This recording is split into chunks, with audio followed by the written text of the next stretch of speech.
Bismillahirrahmanirrahim. Alhamdulillahirabbil alamin. Allahumma shalli wa sallim ala sayyidina Muhammad wa ala alihi wa sahbihi ajma'in. Wa an Abi Qatadah Al-Harits bin Rabi' radhiyallahu anhu an Rasulillah sallallahu alaihi wasallam annahu qama fihim fadzakara lahum anna al-jihad fi sabilillah wal iman billahi afdalul a'mal. Faqama rajulun faqala ya Rasulullah ara'aita in kutiltu fi sabilillah tukaffar anni khataayaya? Faqala lahu Rasulullah sallallahu alaihi wasallam na'am in kutilta fi sabilillah wa anta sabirun muhtasibun muqbilun ghairu mudbirin. Thumma qala Rasulullah sallallahu alaihi wasallam kaifa qulta?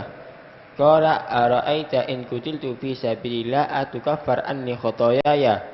Faqala Rasulullah sallallahu alaihi wasallam na'am wa anta sabirun muhtasibun muqbilun ghairu mudbirin illa ad-dan fa inna Jibril qala li dzalika rawahu Muslim. Bismillah walhamdulillah wassalatu wassalamu ala Rasulillah sayyidina Maulana Muhammad bin Abdullah wa ala alihi wa sahbihi wa la haula wa la quwwata illa billah. An Abi Qatadah, diriwayatkan daripada Abi Qatadah. Nama Abu Qatadah adalah Al-Harits bin Rib'i radhiyallahu an.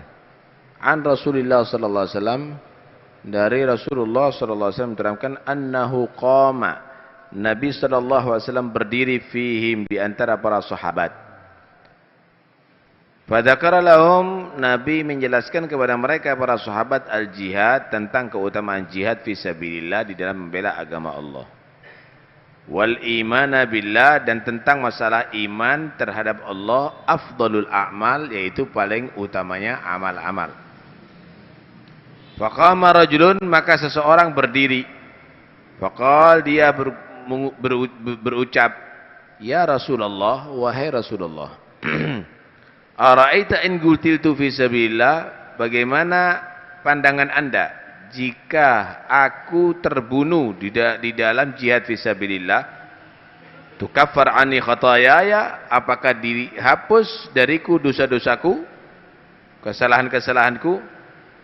Faqala lahu Rasulullah, maka berkata kepada dia Rasulullah SAW, na'am, ya, in gutilta, jika kamu terbunuh, tewas fisabilillah, di dalam membela agama Allah, wa anta sabir, dengan catatan kamu sabar, muhtasib, berharap pahala, berharap ridha Allah, ikhlas, bukan karena ingin dikenal.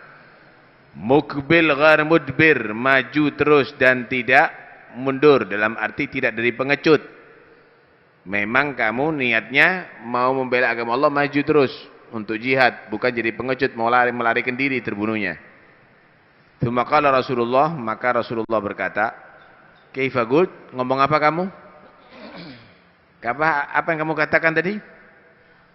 Qal, dia menjawab, ara'aita in qultu fi sabilillah atukaffar anni khataayaya? Bagaimana pandangan Anda jika aku terbunuh atau tewas di jalan bela agama Allah? Apakah diampuni dariku dosa-dosaku? Maka Nabi SAW mengulangi lagi, na'am, iya, wa anta sabir, dengan catatan kamu sabar, muhtasib, berharap pahala dari Allah semata-mata, bukan karena riya, muqbil ghair mudbir, maju ke depan, bukan karena melarikan diri, illa den, kecuali utang. Enggak bisa diampuni walaupun inti mati syahid, enggak bisa diampuni. Fa inna Jibril, maka tadi Jibril qala li, negaraku, berkata kepada aku dalik itu, kasih tahu Muhammad, utang enggak bisa diampuni. Nah, den, ya, kenapa? Ya, harus dibayar dong sama ahli warisnya.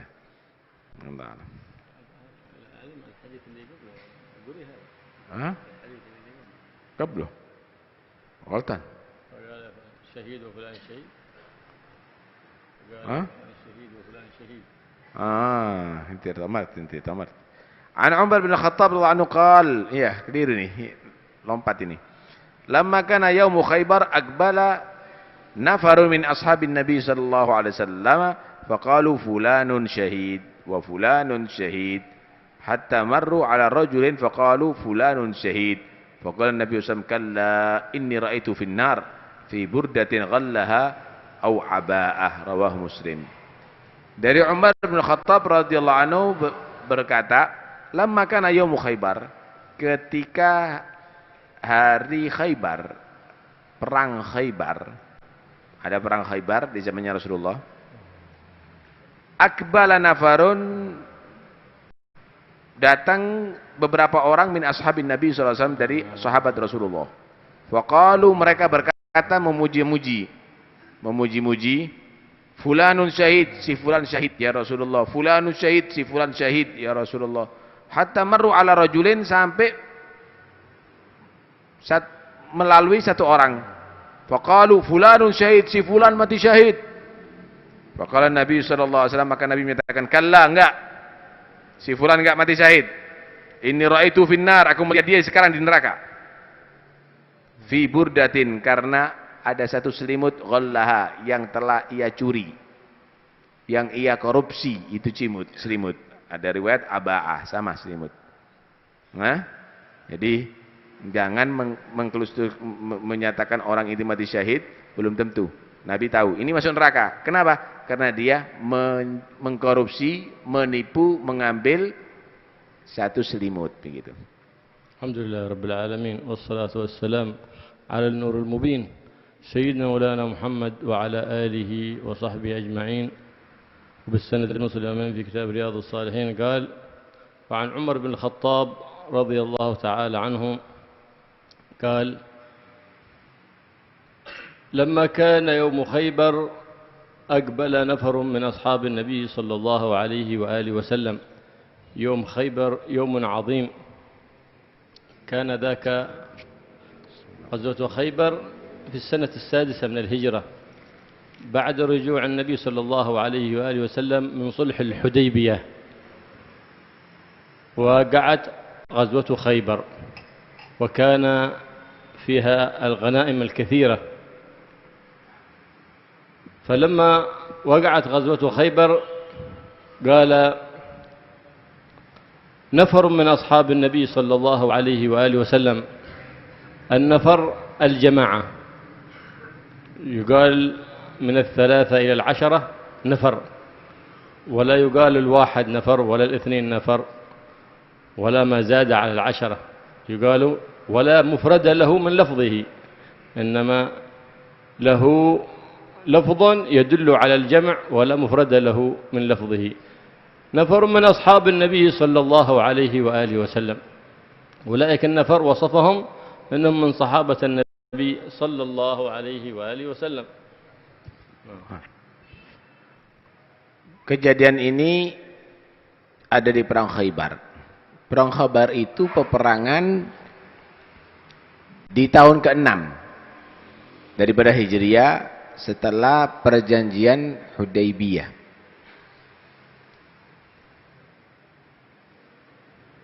Di situ muslimin menang dengan gemilang.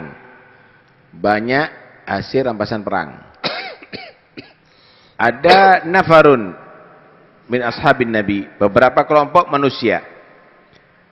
Kalimat nafar ini dalam bahasa Arab yaitu berlaku untuk 3 orang sampai 10 orang. Itu nafar. 3, 4, 5, 6, 7, 8, 9, 10. Di atas 10 tidak pakai nafar.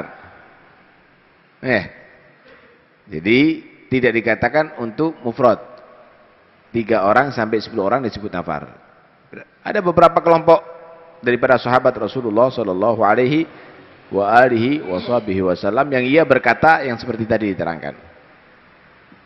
قال نفر من النبي صلى الله عليه وسلم سمعهم يقول فلان شهيد، يذكرون يعددون، يعني فلان استشهد، فلان شهيد. معنى شهيد فعيل بمعنى مفعول، أي أن الله سبحانه وتعالى شهد له بالجنة، فلا يفتقر إلى شهادة أحد وإلى دعاء أحد وإلى شفاعة أحد، لأن الله قد شهد له بالجنة.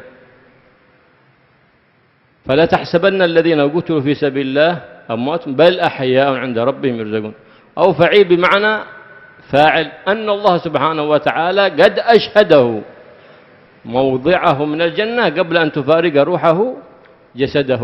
فلان شهيد وفلان شهيد، والنبي صلى الله عليه وسلم يسمع ذلك حتى مروا على رجل، أي حتى أتوا على ذكر رجل فقالوا فلان شهيد.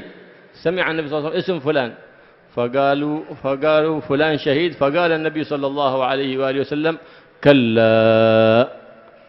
كلا هذه يسمونها ردع وزجر، هذا كلمة بها للزجر، أي لا تنام، لأنك أنت لما تقول فلان شهيد شهدت له بالسعادة الأبدية، لأنهم أحيان عند ربهم، لا تحسب الذين يموتون في سبيل الله أموات بل أحياء عند ربهم، أي شهدت له بالسعادة الأبدية. فقال كلا ليس هو سعيد. ليش؟ بين لهم السبب، إني رأيته في النار. رأيته في النار لأنه ارتكب معصية. ما هي معصيته؟ ما هو ذنبه؟ قال في بردة غلها، في بردة نوع من الثياب، قاله بردة حبرة، وهي المخططة خط أبيض وخط أسود كانت تلبسها العرب. في بردة غلها سرقها، والغلول هو الأخذ من الغنيمة من غير رضا الغانمين، وهذه معصية كبيرة من الكبائر. إذا مات الإنسان ولم يتب منها كانت عاقبته وخيمة، وإن استحلها كان كافر والعياذ بالله. استحل السرقة كان كافر. بمعنى الغلول هو السرقة والخيانة، السرقة والخيانة، أي خان أصحابه وأخذها خفية من غير أن يشعرون، فهذا هو الغلول. Beberapa kelompok orang ini mereka berkata-kata menghitung yang mati, yang tewas dalam peperangan. Oh, fulan syahid, fulan syahid, fulan syahid. Kalimat syahid itu bisa berarti dua. Pertama bermakna isim maf'ul, dengan isim maf'ul. Syahid bermakna masyhud. Ada syahid lil mubalaghah, sangat menyaksikan. Syahid kalau mana isim maf'ul, orang yang disaksikan oleh Tuhannya bahwa dia tadi itu adalah orang min ahlil jannah, orang yang masuk surga. Itu syahid. Kalau begitu nggak perlu saksi dan nanti dari kiamat dia. Nggak perlu dia tadi itu mengharap syafaat dari siapa-siapa. Kenapa? Karena sudah dinyatakan dia min ahlil jannah oleh Allah Subhanahu wa taala, syahid. Nah, itu Allah menyatakan wala tahsabanna alladziina qutilu fi sabilillahi amwata bal ahya'un 'inda rabbihim yurzaqun. Jangan kamu nilai orang yang mati tewas karena membela agama Allah itu adalah bangkai-bangkai yang berserakan begitu saja. Tidak.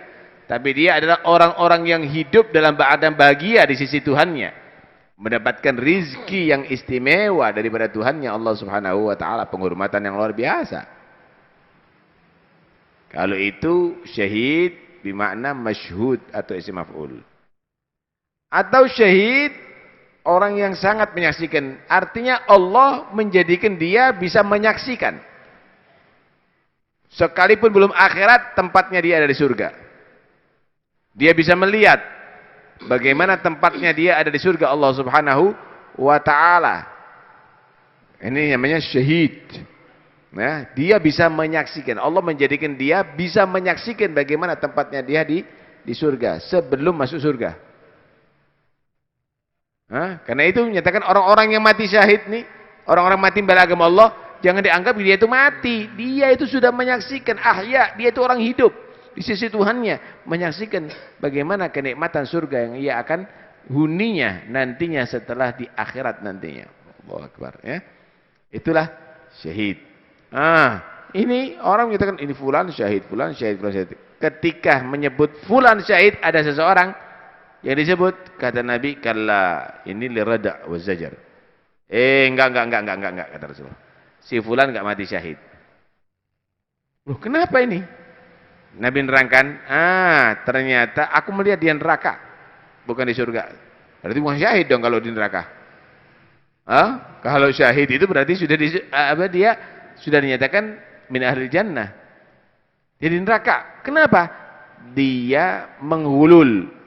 Menghulul itu adalah pencurian daripada harta ghanimah. pencurian daripada harta ghanimah. Harta ghanimah itu rampasan perang. Itu asalnya ulul. Yang dimaksud di sini adalah pengkhianatan, korupsi, pengkhianatan dari harta ghanimah diambil. Ini dosa besar. Minal kabair, dosa besar. Ternyata yang dicuri bukan emas, saudara. Apa? Pakaian di orang Arab itu ada pakaian mukhattat. Mukhattat itu garis-garis gitu, putih, hitam, putih, hitam itu mukhattat. Itu biasanya untuk untuk selimut, untuk tutup burdah gitu, seperti penutup begitu. Bukan pakaian seperti gamis, bukan, tapi penutup begitu, burdah. Itu yang diambil. Dan karena sebab itu walaupun dia tewas di dalam peperangan tetap di neraka Allah Subhanahu wa taala. قال شك الراوي لما قال بردة شك من باب الأمانة العلمية. كان إذا شك الراوي في كلمة من باب بلوغ الأمانة العلمية قال أو عباءة. أو هنا قال علماء الحديث لشك الراوي. إذا شك الراوي هل أنا سمعت من الصحابي هذا الذي روى الحديث عباءة أو بردة، فلهذا قال أو عباءة. الحال أن العباءة كذلك هو كساء يلبس فوق القميص يقال له عباءة، مثل ما تلبس المرأة العباءة التي تسترها، كذلك الرجل له عباءة تستره خاصة به بشكل خاص بالرجال لا كعباءة النساء. هذا الحديث يؤيد حديث النبي محمد صلى الله عليه وآله وسلم أن الغلول هذا من الكبائر.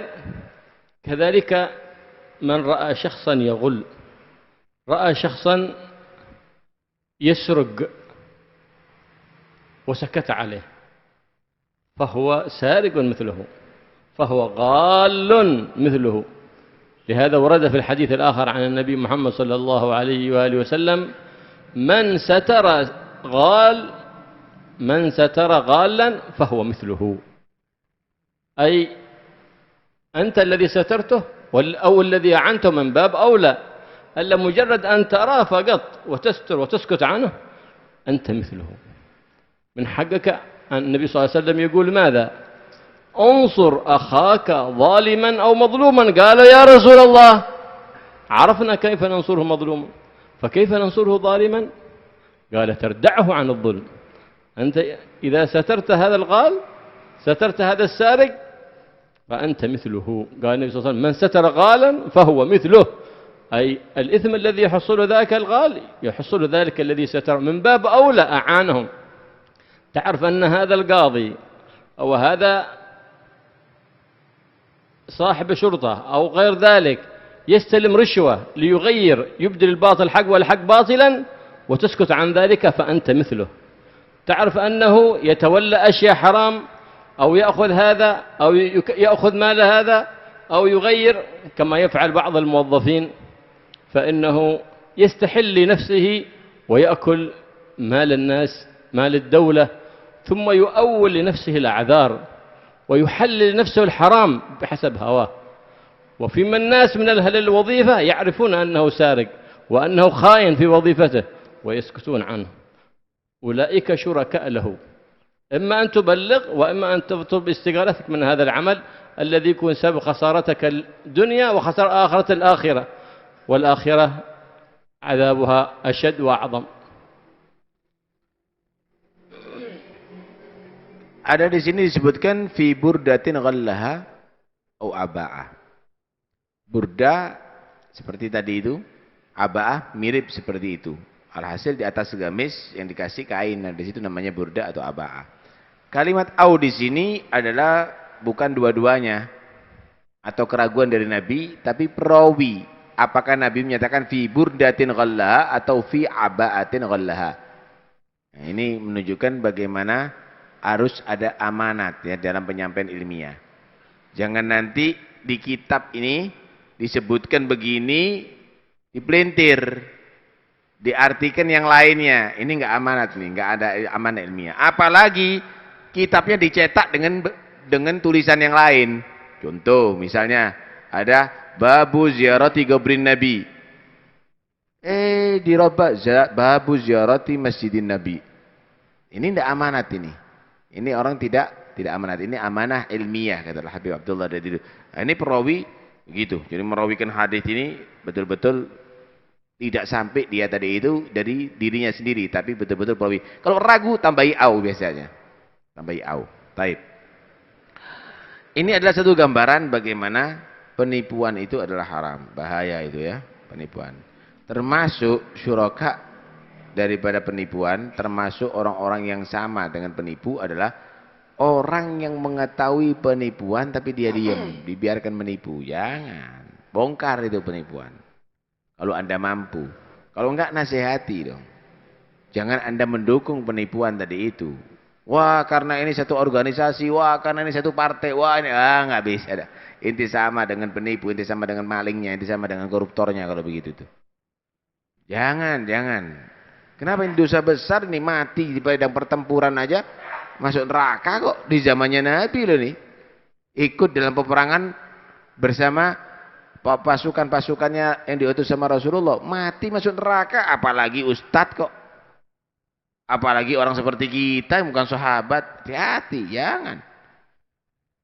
Apalagi kerjasama.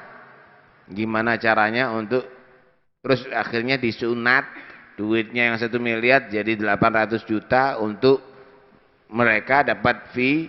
Kemudian ustadznya tadi itu juga ngambil 100 juta, yang masuk pondoknya cuma 700 juta. Misal nih. Hati-hati. Yang ada di zamannya Nabi dan dalam peperangan aja masuk neraka, apalagi kita yang nggak ada perang, bukan jadi sahabat lagi. Kan jangan main-main dalam hal ini. Ini termasuk dosa besar. Ya. Yang amanat, penyampaian ilmu ilmiahnya harus amanat, jangan dikurang-kurangi. Isinya kitab jangan dipelintir-pelintir. Ya, jangan kamu fatwakan dengan hawa nafsu kamu. Apalagi kamu menganggap halal. Yang udah haram inti anggap halal, tastahil, kafir hukumnya. Yang dengan fatwa macam-macam sok kamu carikan tuh hawa nafsu kamu fatwakan halal, bisa kafir loh artinya. Nggak bisa. Karena itu jangan main-main dalam masalah ini. Ya, tinggalkan itu semuanya perilaku, karena itu Nabi sallallahu alaihi wasallam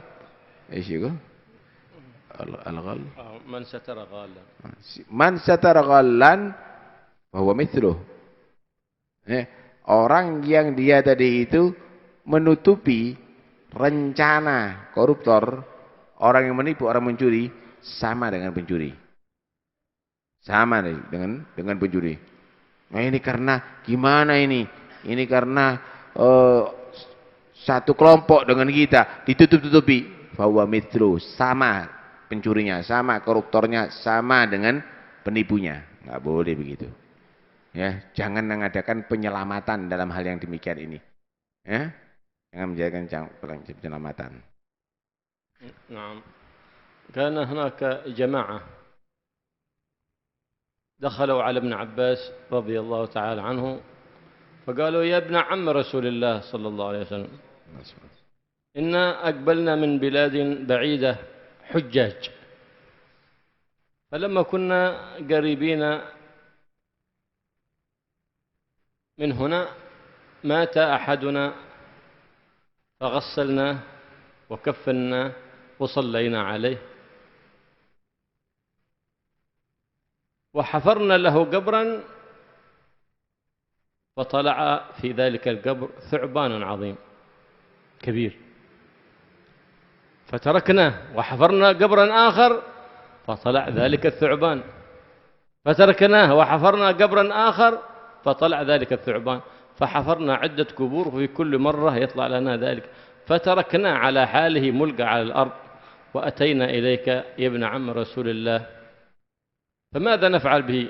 قال لهم ابن عباس ذاك عمله السوء، فلو حفرت الأرض كلها قبورا لطلع لكم ذلك الثعبان.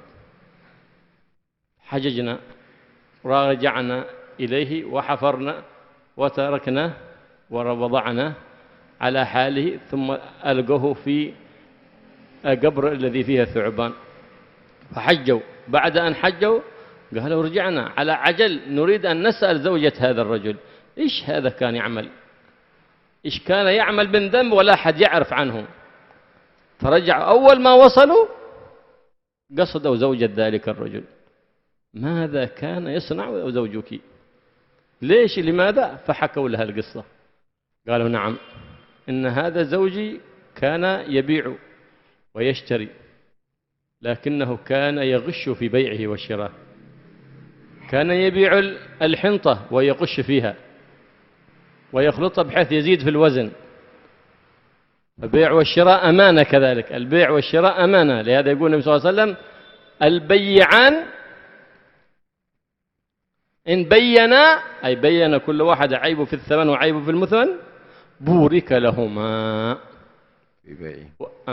وإن سترا محقت بركتهما، محقت البركة عنه. لهذا يقول الله سبحانه وتعالى في كتابه العزيز ويل للمطففين الذين إذا اكتالوا على الناس يستوفون. ويل وهذا في جهنم، وقيل كلمة تهويل للمطففين. هذول المطففين ماذا يعمل؟ يطفف، سمي مطفف لأنه يأخذ الشيء الطفيف، أي القليل. الطفيف هذا شيء قليل يعني يكسر الميزان. التطفيف يكون في الكيل وفي الوزن، كذلك في الذراع والمساحة، في القماش يغالط، إذا ذرع يغالط الناس. هذه كلها من الخيانات.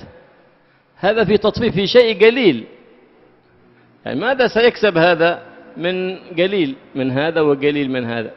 فلهذا وجب على كل من عرف خائنا أن يفضحه.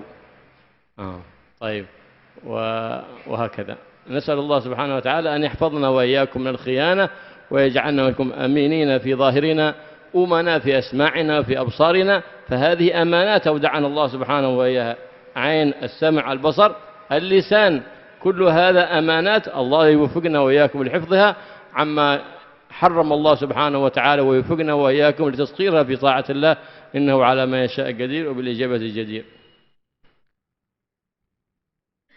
Ada seseorang datang kepada Ibn Abbas. Dia tanya, dia waktu itu rombongan haji.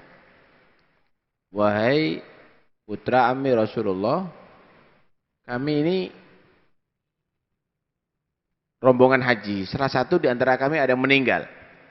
Kami mandikan, kami kafani, kami sholati, kami gali untuk kubur ular besar di situ. Kita tutup kembali. Kita gali kedua, ular lagi di situ. Kita tutup kembali. Apa ini? Terus gimana kita ini akan mempersikapi ini? Ditinggalkan nggak dikubur ini? Kata Ibn Abbas, kamu kalau menggali 1000 galian tetap kamu akan mendapatkan ular itu. Kenapa? Itu bukan ular binatang, tapi itu amal husu Allah tampakkan kepada kamu. Itu perbuatan jahatnya yang Allah tampakkan kepada kamu. Akhirnya digali, cepat-cepat dikubur. Ular itu datang, uruk dah. Setelah haji langsung dia menuju ke istrinya, kepingin tahu amal apa ini ya bisa begini. Amal apa yang begini? Datang ke istrinya, nggak taunya ini orang berkhianat dalam jual belinya. Khain fi bai'i wa syira'i. Berkhianat dalam jual belinya, hati-hati. Jangan nanti kalau ada cacat ditutup-tutupi. Khianat itu namanya. Ini bahaya, itu bisa diadab di kubur nantinya. Nah, karena itu Nabi SAW berkata al-bayyi'ani bil khiyar ma lam yatafarraqa. Fa in sadaqa hurika fi bai'ihima wa in katama muhiqat barakat wa kadzaba muhiqat barakatu bai'ihima. Penjual dan pembeli ini kalau memang dia itu amanat, jujur, berkah hasilnya. Kalau dia itu bohong, nutup-nutupi aibnya, diambil berkahnya oleh Allah Subhanahu wa taala. Jangan begitu. Nimbang juga begitu. Naker juga begitu. Jualan bensin juga begitu. Jangan dikurang-kurangi. Jualan kain, Ini wailun lil mutaffifin. Mutaffifin ngambil dikit. Ngambil cuma 2 cm kali 2000. Dawa. Ya enggak? Ngambil dikit kali sekian banyak. Wailul lil mutaffifin. Nah, itu disiksa oleh Allah di neraka wel. Neraka wel itu menyatakan itu naik wadin fi jahannam. Tempat di jahannam aja merasa kepanasan. Neraka ini merasa kepanasan sama dia. Tempatnya orang-orang yang demikian itu. Karena itu hati-hati, jangan buat main-main, dan juga termasuk amanat anggota badan kita, jaga matanya jangan sampai maksiat, telinganya juga demikian. Hasil pengkhianatan itu adalah betul-betul tidak benar, dan itu dosa besar yang mengakibatkan manusia itu masuk neraka Allah sekalipun mati di medan pertempuran. Mudah-mudahan Allah berikan keselamatan kepada kita. Amin Allahumma amin. Fatihah wa ratul haddad ilu bismillah haddad wa ilahatu Nabi Muhammad sallallahu alaihi Fatihah. A'udzubillahi minasyaitonir rajim. Bismillahirrahmanirrahim. Alhamdulillahirabbil alamin arrahmanir rahim maliki yaumiddin. إياك نعبد وإياك نستعين اهدنا الصراط المستقيم صراط الذين أنعمت عليهم غير المغضوب عليهم ولا الضالين آمين. الله لا إله إلا هو الحي القيوم لا تأخذه سنة ولا نوم له ما في السماوات وما في الأرض من ذا الذي يشفع عنده إلا بإذنه يعلم ما بين أيديهم وما خلفهم ولا يحيطون بشيء من علمه إلا بما شاء وسع كرسي السماوات والأرض ولا يؤوده حفظهما وهو العلي العظيم. آمن الرسول بما أنزل إليه من ربه والمؤمنون كل آمن بالله وملائكته وكتبه ورسله لا نفرق بين أحد من رسله وقالوا سمعنا وأطعنا غفرانك ربنا وإليك المصير. لا يكلف الله نفسا إلا وسعها لها ما كسبت وعليها ما اكتسبت. ربنا لا تؤاخذنا إن نسينا أو أخطأنا ربنا ولا تحمل علينا إصرا كما حملته على الذين من قبلنا ربنا ولا تحملنا ما لا طاقة لنا به واعف عنا واغفر لنا وارحمنا أنت مولانا فانصرنا على القوم الكافرين. لا إله إلا الله وحده لا شريك له له الملك وله الحمد يحيي ويميت وهو على كل شيء قدير. لا إله إلا الله وحده لا شريك له له الملك وله الحمد يحيي ويميت وهو على كل شيء قدير. لا إله إلا الله وحده لا شريك له له الملك وله الحمد يحيي ويميت وهو على كل شيء قدير. سبحان الله الحمد لله ولا إله إلا الله والله أكبر. سبحان الله والحمد لله ولا إله إلا الله والله أكبر. سبحان الله والحمد لله والله أكبر. سبحان الله بحمده سبحان الله العظيم. سبحان الله بحمده سبحان الله العظيم. سبحان الله بحمده سبحان الله. ربنا اغفر لنا تب علينا إنك أنت التواب الرحيم. ربنا اغفر لنا تب علينا إنك أنت التواب الرحيم. ربنا اغفر لنا وتب علينا إنك أنت التواب الرحيم. اللهم صل على محمد. اللهم صل عليه وسلم. اللهم صل على محمد. اللهم صل عليه وسلم. اللهم صل على محمد. اللهم صل عليه وسلم. أعوذ بكلمات الله التامة من شر ما خلق. أعوذ بكلمات الله التامة من شر ما خلق. أعوذ بكلمات الله التامة من شر ما خلق. بسم الله الذي لا يضر مع اسمه شيء في الأرض ولا في السماء وهو السميع العليم. بسم الله الذي لا يضر مع اسمه شيء في الأرض ولا في السماء وهو السميع العليم. بسم الله الذي لا يضر مع اسمه شيء في الأرض ولا في السماء وهو السميع العليم. رضينا بالله ربنا بالإسلام دينا بمحمد نبيا. رضينا بالله ربنا بالإسلام دينا بمحمد نبيا. رضينا بالله ربنا بالإسلام دينا بمحمد نبيا. بسم الله والحمد لله والخير والشر مشيئة الله. بسم الله والحمد لله والخير والشر مشيئة الله. بسم الله والحمد لله والخير والشر مشيئة الله. آمنا بالله واليوم الآخر تبنا إلى الله باطنا وظاهر. آمنا بالله واليوم الآخر تبنا إلى الله باطنا. آمنا بالله واليوم الآخر تبنا إلى الله باطنا وظاهر. يا ربنا واعف عنا وامحو الذي كان منا. يا ربنا واعف عنا وامحو الذي كان منا. يا ربنا واعف عنا وامحو الذي كان منا. يا ذا الجلال والإكرام متنا على دين الإسلام. يا ذا الجلال والإكرام متنا على دين الإسلام. يا ذا الجلال والإكرام متنا على دين الإسلام. يا ذا الجلال والإكرام متنا على دين الإسلام. يا ذا الجلال والإكرام متنا على دين الإسلام. يا ذا الجلال والإكرام متنا على دين الإسلام. يا ذا الجلال والإكرام متنا على دين الإسلام.